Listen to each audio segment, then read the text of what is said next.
Ward number 14માં નાની ખારવાડો વિસ્તાર, પરંતુ આ સમસ્યા નાની ખારવાડો નથી, સમગ્ર વોર્ડ નંબર 14ની છે. મારી વોર્ડ નંબર 14ની જનતા 90% જનતા જગથી પાણી પી રહી છે. ખૂબ જ દયનીય બાબત કહેવાય, નિંદનીય બાબત કહેવાય. આઝાદીના આટલા વર્ષો પછી પણ જો આપણે જનતાને પીવાનું શુદ્ધ પાણી ના આપી શકતા હોય ને, તો આ ભ્રષ્ટ શાસકોએ ડૂબી મરવું જોઈએ. પોતાના હોદ્દા પરથી સ્વયંભૂ રાજીનામું આપી દેવું જોઈએ.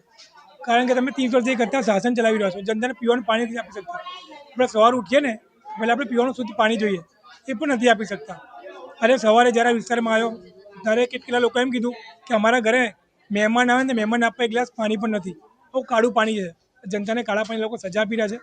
એટલે અમે અધિકારીઓને અરજી સમજો, ધમકી સમજો, જે સમજો.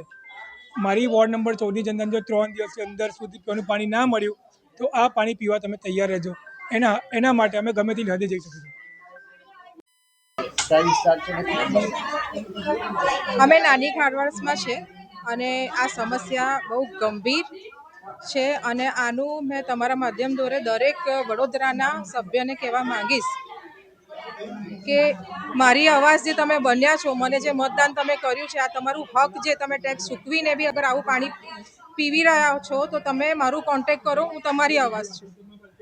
ઘેર ઘેર જવું પડશે તો આ દીપા શ્રીવાસ્તવ જશે અને જેટલા બી ઓફિસરોના ટેબલ પર પણ આ પાણી મૂકવું પડશે તો મૂકીશું અને સત્યાગ્રહ કરવું પડશે તો પણ કરીશું, પણ આપણા વડોદરાની જનતાને સ્વસ્થ પાણી તો પીવડાવીશું. આવા જ વધુ સમાચારો જોવા માટે સબસ્ક્રાઇબ કરો અમારી યુટ્યુબ ચેનલને અને જોડાયેલા રહો ફેસબુક, ઇન્સ્ટાગ્રામ અને ટ્વિટર પર.